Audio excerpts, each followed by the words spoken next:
It's Monday, July 17th. I'm Tre'vell Anderson. And I'm Josie Duffy Rice, and this is What a Day. Hoping that everyone had a pleasant and peaceful non-binary awareness week. Listen, no one wished me congratulations or platitudes, and I will forever remember it. Is it too late? Because I don't want to be forever remembered. Yes, it is. Ugh, damn it. On today's show, Iowa's 6-week abortion ban went into effect. Plus, Elon Musk says Twitter is in the red, but apparently has enough cash to pay far-right quote-unquote influencers for being on the hell site. But first, if it feels hot where you are not the only one. There are heat waves, and then there are heat waves. And we, my friends, are in the latter. According to the Washington Post, close to 115 million people in America were under heat alerts on Friday, a number that was expected to grow over the weekend. It was hot as I don't know what this weekend, okay? It really was. I did It was not bad. enjoy it. It was really bad. So where exactly is this heat wave hitting everyone the hardest? Yeah, well, number one, I blame the heat for my lost voice. So if I sound weird to you, blame the heat. But here in America, the heat wave was particularly bad in the Southwest. Arizona, Nevada, and California, most notably. California is where both of us are right now. And according to the Post, El Paso logged a record 27 days in a row at or above 100 degrees. Phoenix was headed for a 15th consecutive day at or above 110. That was Friday. So, this has been going on all weekend.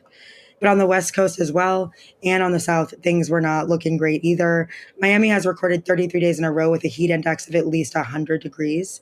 And according to the New York Times, ahead of the weekend, the Weather Service forecast 45 record high temperatures this weekend.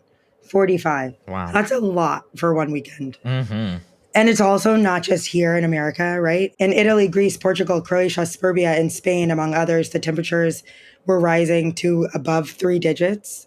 And the Persian Gulf airport in Iran recorded a heat index of 152 degrees on Sunday. Just unbelievable numbers. So this is, it's everywhere, really. Yeah. So now how are governments reacting to handling this, all over the place? Yeah. Here in America, some places in the Southwest, they've opened cooling centers. They've issued warnings. They've issued heat alerts. And in Europe, they've enacted some emergency measures like letting people work remotely, requiring at-risk workers to stop working by 5 p.m., et cetera. But honestly, Tre'vell, there's not that much anyone can do. It's heat. It's going to hit really hard.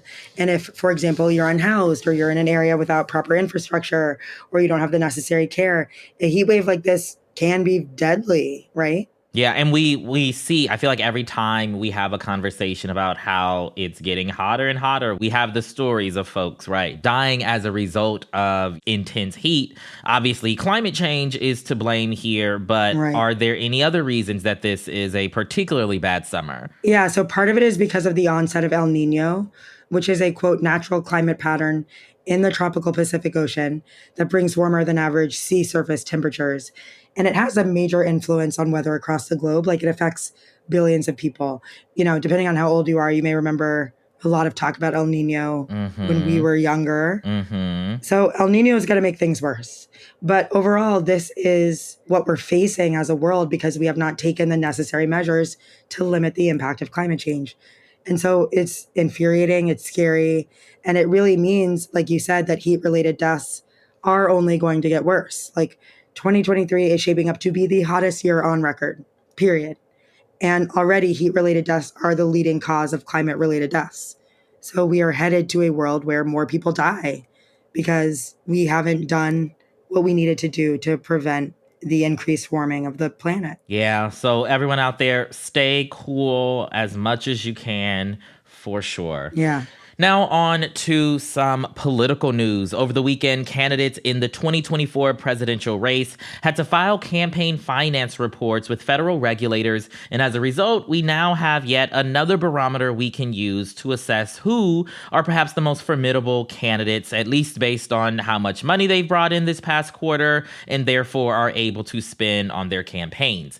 And I'm going to focus on the Republican candidates competing for their party's nomination since, President Biden just had to run for re-election for some reason. Yeah. So before you break down the numbers, can you explain why this information even matters? Why is this relevant? Well, first and foremost, the Iowa caucuses are less than 6 months away.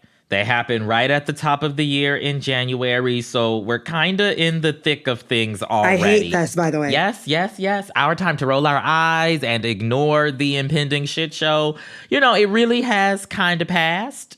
And in addition to that, GOP candidates have to show that they've accumulated more than 40,000 individual donors to even qualify for their first debate, which is slated for August 23rd. That's in a little over a month. So it's the worst thing you've ever told me. And I've said some horrible things. You've said some things. The idea of a presidential debate being next month is unbearable. Yeah, well, this info gives us an idea of where support kind of lies with each candidate currently. So that's why we're talking about it. Yeah, it really kind of is a predictor of what's coming up, right? So let's start with this underground candidate. Not many people have heard of him, Donald Trump. I don't know if that's ringing any bells. So former President Trump, as we know, leads the field specifically when it comes to polling. That's why he's still considered the front runner after all.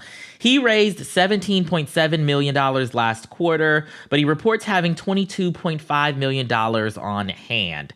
Now, we have reported on the show about how he's funneled some of the funds he's raised into the PAC called Save America, which has paid some of his legal expenses in the past and likely will probably be paying some of his legal bills in the present and future, considering he's been indicted twice this year. Right. So stay tuned for that. Then there's Florida Governor Ron DeSantis, as I like to call him, who I think many might consider to be Trump's, greatest challenger. He actually brought in more money than Trump this quarter, $20.1 million. But DeSantis seems to be allowing that money to, burn a hole in the campaign's pocket because they only have a little over $12 million in cash on hand. So they've spent about $8 million since he joined the race in May, which when you look at it that way is a lot of money. Politico, though, reported over the weekend that DeSantis' campaign had to let go of a few folks in response to money concerns and fundraising challenges. Challenges, by the way, that he will definitely have to overcome if he wants to be the one going head-to-head with Biden, especially because only a small share, less than 15% of his contributions currently come from individuals who give $200 or less.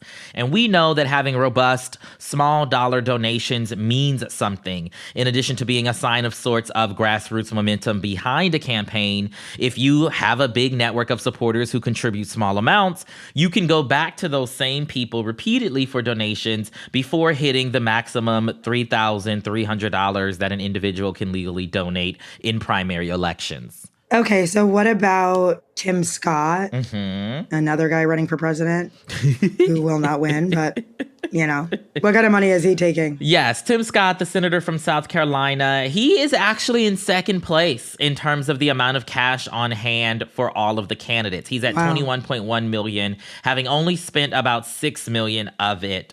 Much of that value was transferred from his Senate campaign account to his presidential one, but like you mentioned, he's still considered a long shot candidate in so many ways.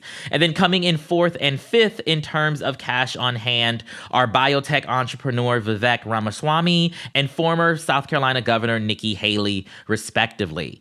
Now, former Vice President Mike Pence, in case you were wondering, he languishes in the bottom half of the pack. He's brought in about $1.1 million, but he, of course, didn't throw his hat into the ring formally until the first week of June, so he only had about 3 weeks to fundraise.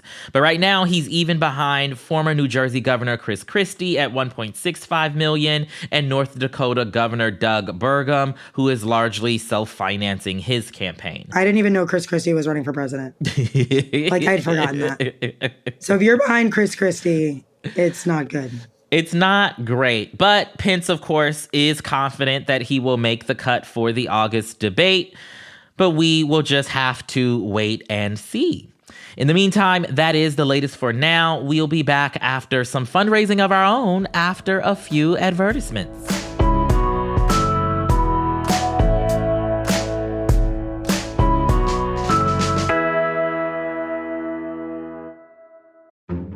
Hi, I'm Roman Mars, host of 99% Invisible. It's a podcast about all the thought that goes into things most people don't even think about. You're going to see stories everywhere. Follow and listen to 99% Invisible wherever you get your podcasts. At BlueNile.com, you can find endless ways to make your moments sparkle. From classic and timeless jewelry gifts to creating the custom engagement ring of her dreams. All at prices you won't find at a traditional jeweler. And right now, you can save up to 40% on fine jewelry and 15% on engagement ring settings during the Blue Nile Anniversary Sale going on now. Go to BlueNile.com to shop the Blue Nile Anniversary Sale and save up to 40%. That's BlueNile.com. At Consumer Cellular, you get the same exact coverage as the largest carriers for up to half the cost. Same thing, up to half the cost. Less money for the exact same thing. Hope this is clear enough. Consumer Cellular. When freedom calls, they're here to answer. Switch today and get a second month of service for free. Go to consumercellular.com/free month and enter promo code free month. Half the cost savings based on cost of Consumer Cellular single line 5 gigabyte data plan with unlimited talk and text compared to lowest cost single line postpaid unlimited talk, text, and data plans offered by T-Mobile and Verizon, May 2023. Promotion subject to terms and conditions. Now let's wrap up with some headlines. Headlines. At least 37 people have died and thousands have been evacuated in South Korea since last week, when torrential rains began triggering severe flooding in that country. On Sunday, more than 900 rescuers rushed to find any survivors inside a flooded tunnel in the central city of Cheonju, where over a dozen vehicles, including a bus, became trapped in a rush of muddy water. They managed to find 9 people alive, but also recovered the bodies of 9 others. Officials said the tunnel flooded due to the overflow of a nearby river after an embankment collapsed from the weight of rapidly rising water. Public roads, houses, and farm fields have been inundated by the severe rains, and hundreds of flights in and out of the country have been canceled. South Korea's weather agency said that parts of the country will continue to see heavy rain throughout tomorrow. Just last year, 9 people died from flooding across South Korea after it experienced some of its heaviest rainfall in over a century. Iowa is now the 15th state to ban most abortions after 6 weeks of pregnancy, sharply curbing access to the procedure in the Hawkeye state. Republican Governor Kim Reynolds signed the ban into law on Friday, and it took effect immediately. We told you about this on Thursday's show, but there are still big questions about how the ban will be enforced. It doesn't mention jail time or other legal penalties for physicians who break the law, just that the state's Board of Medicine can decide on punishment. And the governor's signature isn't the end either. Reproductive rights groups sued over the bill on Thursday after it passed Iowa's GOP-led legislature. The hope was that a state judge would temporarily block the law from going into effect once Reynolds inevitably signed it, and to keep abortion access open while the legal challenge plays out. A ruling on that could come as soon as today. A nearly identical law that passed in Iowa in 2018 was initially tossed out, though the Iowa Supreme Court overturned that ruling just last year. A federal appeals court has temporarily paused a judge's order limiting how much federal officials can communicate with social media companies over controversial posts. The original ruling came down on July 4th from U.S. District Judge Terry Doty, a Trump appointee. He sided with the attorneys general of Louisiana and Missouri, who both alleged in a lawsuit that the Biden administration, quote-unquote, pressured social media companies to take down content deemed as misinformation. That includes posts about COVID-19, the 2020 election, and President Biden's son, Hunter. Doty's order blocked certain government agencies, such as the Department of Health and Human Services and even the FBI, from asking platforms to take down, shall we say, problematic content, because such posts are still considered protected free speech. That doesn't make any sense to me, because if it's lies, why are we allowing it out there? But whatever. Lies are legal. Lies are legal. which, my God, today. However, on Friday, the notoriously conservative Fifth Circuit Court of Appeals granted a request from the Justice Department to put that decision on hold and even asked for oral arguments to be scheduled as quickly as possible. If that doesn't give you more monocle emoji, I don't know what does. A group of academic and civil society researchers have sued the state of Texas over its ban on TikTok. The lawsuit, which was filed last Thursday, claims that the ban on the app on government devices violates the First Amendment and also compromises academic freedom and impedes vital research. That's because the state ban on TikTok also applies to devices used by public universities.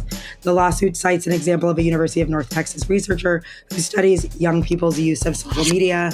Because of the ban, she's been forced to abandon some of that research and to eliminate material about TikTok from her courses.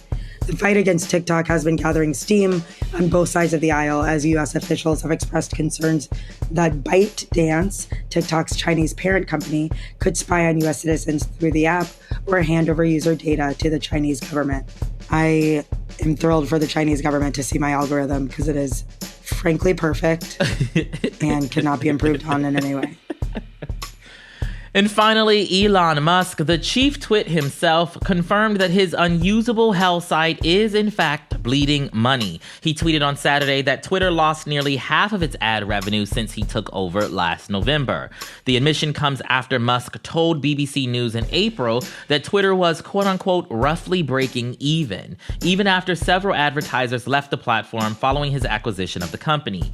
And despite efforts to make money in other ways, Twitter is, shockingly, still struggling to turn a profit. The company is apparently so desperate that it is now paying certain Twitter users who generate ad revenue on the platform, including self-styled misogynist and accused human trafficker Andrew Tate.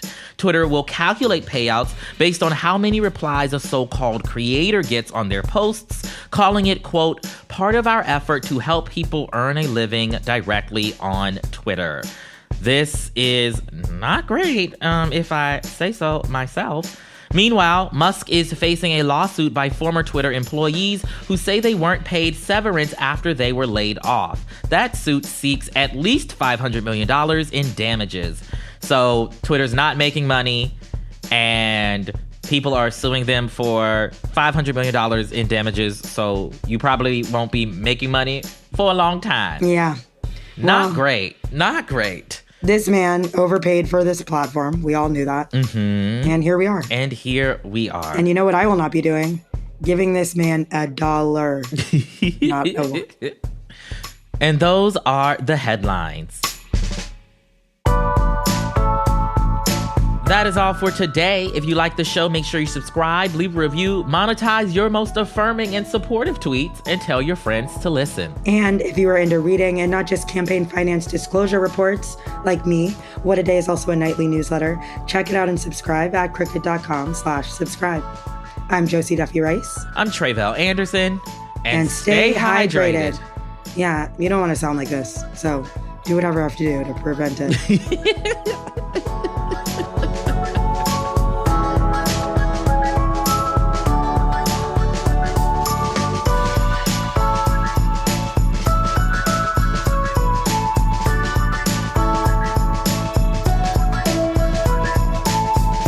What a Day is a production of Crooked Media. It's recorded and mixed by Bill Lance. Our show's producers, Itzy Quintanilla, Raven Yamamoto, and Natalie Bettendorf are our associate producers. Our intern is Ryan Cochran, and our senior producer is Lito Martinez. Our theme music is by Colin Gilliard and Kashaka.